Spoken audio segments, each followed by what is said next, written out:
কখনো কি নিজের জীবনটাকে একটু পেছনের দিকে ফিরে তাকিয়ে দেখেছো? এমন কোনো মানুষের কথা মনে পড়ছে যাকে তুমি একসময় পাগলের মতো ভালোবাসতে, কিন্তু আজ ভাবলে মনে হয় আমি কেন এই মানুষটার প্রেমে পড়েছিলাম? কী ছিল ওর মধ্যে? আমরা অনেকেই জীবনের কোনো না কোনো মোড়ে এসে এমন একজনকে ভালোবেসে ফেলি যে আমাদের অবহেলা করে, আমাদের মানসিক শান্তি কেড়ে নেয়, কিংবা আমাদের যোগ্যতাই বোঝে না। বারবার কষ্ট পাওয়ার পরও আমরা কেন ওই একই ধরনের ভুল মানুষের দিকেই বারবার ছুটে যাই? কেন ভালো এবং শান্ত এবং কেয়ারিং মানুষগুলোকে আমাদের বোরিং মনে হয়, আর যারা আমাদের কষ্ট দেয় তাদের প্রতি আমাদের আকর্ষণ যেন চুম্বকের মতো কাজ করে? কেন এমন হয়? অনেকে মনে করে এটা তাদের খারাপ ভাগ্য বা কপাল, কিন্তু মনস্তত্ত্ব বা সাইকোলজি বলছে এর পেছনে ভাগ্যের কোনো হাত নেই। এর পেছনে রয়েছে আমাদের অবচেতন মন এবং আমাদের শৈশবের কিছু গল্প। আজ আমরা সাইকোলজির অত্যন্ত গুরুত্বপূর্ণ একটি তত্ত্ব, অ্যাটাচমেন্ট থিওরির সাহায্যে বুঝব কেন আমরা বারবার ভুল মানুষের প্রেমে পড়ি। ভিডিওটি শেষ পর্যন্ত দেখতে থাকো, কারণ আজ তুমি নিজের মনের এমন কিছু রহস্য জানতে পারবে যা তোমার জীবন এবং সম্পর্কের সমীকরণ চিরতরে বদলে দিতে পারে। 1950-এর দশকে ব্রিটিশ সাইকোলজিস্ট জন বোলবি এবং পরবর্তীতে আমেরিকান সাইকোলজিস্ট মেরি এনসওয়ার্ড একটি তত্ত্ব আবিষ্কার করেন, যার নাম অ্যাটাচমেন্ট থিওরি। এই থিওরি সোজা ভাষায় বলে আমরা প্রাপ্তবয়স্ক বয়সে গিয়ে আমাদের পার্টনারের সাথে কেমন ব্যবহার করব বা কেমন পার্টনারের প্রতি আকৃষ্ট হব তা নির্ধারিত হয়ে যায় আমাদের জীবনের প্রথম 18 থেকে 24 মাসের মধ্যেই। অর্থাৎ শৈশবেই আমাদের বাবা মা বা প্রাইমারি কেয়ার গিভারদের সাথে আমাদের সম্পর্ক কেমন ছিল সেটাই আমাদের অবচেতন মনে ভালোবাসার একটি ব্লু প্রিন্ট বা মানচিত্র তৈরি করে দেয়। একটি শিশু যখন জন্মায় সে সম্পূর্ণভাবে তার বাবা মায়ের ওপর নির্ভরশীল থাকে। শিশুটি যখন কাঁদে তখন বাবা মা যদি তাকে বুকে টেনে নেয়, তার প্রয়োজন বোঝে, তাহলে শিশুর মনে একটি বিশ্বাস তৈরি হয় যে এই পৃথিবীটা নিরাপদ এবং আমি ভালোবাসার যোগ্য। কিন্তু যদি উল্টোটা ঘটে, শিশুটি কাঁদছে কিন্তু বাবা মা তাকে অবহেলা করছে, কিংবা কখনো খুব ভালোবাসছে আবার কখনো একদম দূরে ঠেলে দিচ্ছে, তখন শিশুর অবচেতন মন ধরে নেয় যে ভালোবাসা মানেই অনিশ্চয়তা। ভালোবাসা পেতে হলে আমাকে কষ্ট পেতে হবে। সাইকোলজিস্টরা মূলত 4 ধরনের অ্যাটাচমেন্ট স্টাইল বা মানসিকতার কথা বলেছেন। এর মধ্যে 3টি স্টাইলেই আমাদের ভুল মানুষের দিকে টেনে নিয়ে যায়। চলো দেখে নেওয়া যাক তুমি কোন ক্যাটাগরিতে পড়ো। যাদের শৈশবে বাবা মায়ের ভালোবাসা পাওয়ার ক্ষেত্রে এক ধরনের অনিশ্চয়তা ছিল, কখনো খুব আদর পেয়েছে, কখনো আবার বিনা কারণে দূরত্ব তৈরি হয়েছে, তারা বড় হয়ে এই স্টাইলটি ধারণ করে। যদি তুমি এই ক্যাটাগরির হও, তবে সম্পর্কে জড়ানোর পর তোমার সবসময় মনে হবে পার্টনার বোধহয় তোমাকে ছেড়ে চলে যাবে। পার্টনার 10 মিনিট ফোনের রিপ্লাই না দিলে তোমার বুক ধড়ফড় করা শুরু হয়ে যায়। তুমি ভাবো আমি কি কোনো ভুল করলাম? ও কি আমাকে ভালোবাসে না? তুমি সম্পর্কে টিকে থাকার জন্য নিজের আত্মসম্মান বিসর্জন দিতেও দ্বিধা করো না। আর ঠিক এই দুর্বলতার কারণেই টক্সিক বা ভুল মানুষেরা তোমাকে খুব সহজে ব্যবহার করে নিতে পারে। এই ধরনের মানুষেরা শৈশবে হয়তো এমন বাবা মা পেয়েছে যারা তাদের আবেগকে একদম গুরুত্ব দেয়নি। শিশুটি যখন কেঁদেছে তাকে বলা হয়েছে কান্নাকাটি বন্ধ করো, একা সামলাতে শেখো। ফলে এই শিশুরা বড় হয়ে এক ধরনের শক্ত খোলস তৈরি করে ফেলে। তারা মনে করে আমার কাউকেই প্রয়োজন নেই, আমি একাই ভালো আছি। এরা সম্পর্কে জড়াতে ভয় পায়। কেউ এদের খুব কাছে আসতে চাইলে এরা গুটিয়ে যায় বা দূরে সরে যায়। এরা ভালোবাসে কিন্তু একটা দেওয়াল তুলে রাখে।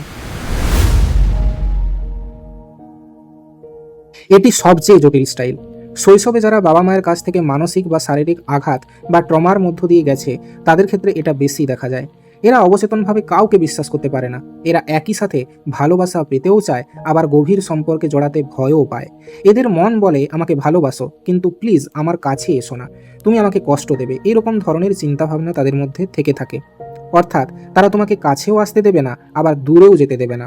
এটা সব থেকে ভয়ঙ্কর একটি স্টাইল। এখন আসে আসল খেলা। সাইকোলজিতে একে বলা হয় অ্যাংসাস অ্যাভয়েড্যান্ট ট্র্যাপ বা ক্ষতিকর চক্র।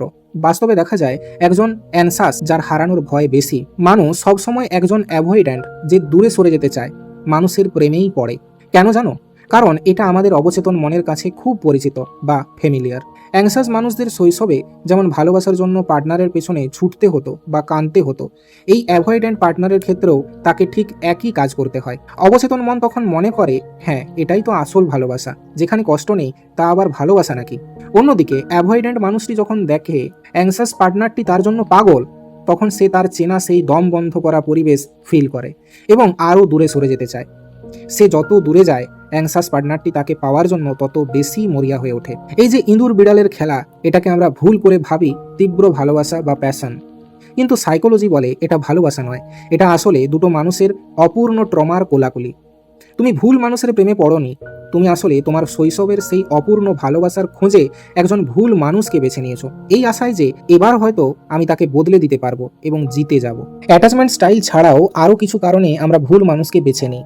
প্রথমত, ফ্যামিলিয়ারিটি বা পরিচিত অনুভূতি। আমাদের মন নতুনদের চেয়ে পরিচিত জিনিস বেশি পছন্দ করে, তা যতই ক্ষতিকর হোক না কেন।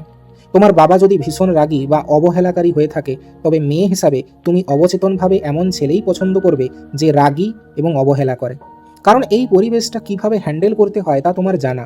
একজন ভালো বা শান্ত ছেলে তোমার কাছে অদ্ভুত বা অপরিচিত মনে হবে। 2 নম্বর, সেভিয়ার কমপ্লেক্স। অনেকে ভাবে মানুষটা একটু খারাপ বা টক্সিক হলে কি হবে, আমি আমার ভালোবাসা দিয়ে ওকে বদলে দেব।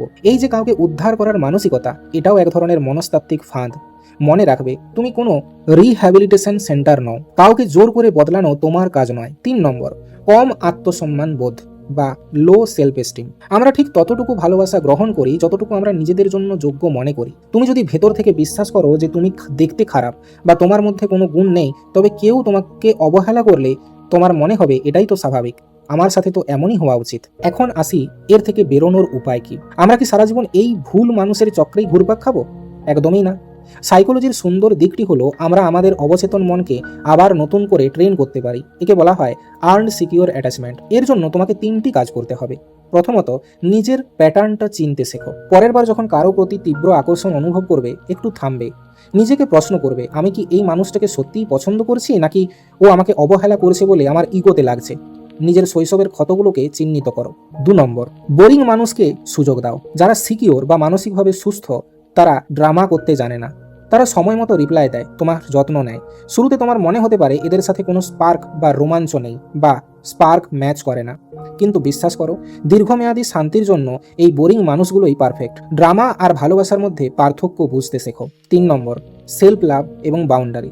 নিজের সীমানা নির্ধারণ করো। কেউ তোমার সাথে খারাপ ব্যবহার করলে প্রথমবারেই তাকে স্পষ্ট জানিয়ে দাও যে এটা তুমি মেনে নেবে না।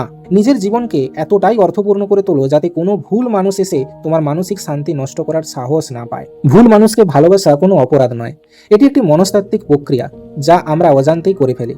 কিন্তু সেই ভুল মানুষের সাথে বছরের পর বছর থেকে নিজের জীবন ধ্বংস করাটা একটা সিদ্ধান্ত। অতীত তোমার হাতে ছিল না, কিন্তু বর্তমান এবং ভবিষ্যৎ তোমার হাতেই রয়েছে। নিজেকে ভালোবাসো, নিজের মানসিক স্বাস্থ্যকে অগ্রাধিকার দাও। আজকের ভিডিওটি তোমার কেমন লাগলো? তুমি নিজের মধ্যে কোন অ্যাটাচমেন্ট স্টাইলটি দেখতে পাচ্ছ? কমেন্ট করে অবশ্যই জানাও। ভিডিওটি ভালো লাগলে লাইক করো এবং এমন বন্ধুদের সাথে শেয়ার করো যারা বারবার ভুল সম্পর্কে জড়িয়ে কষ্ট পাচ্ছে। দেখা হবে পরবর্তী ভিডিওতে। ততক্ষণ ভালো থেকো, সুস্থ থেকো এবং নিজের খেয়াল রেখো। ধন্যবাদ।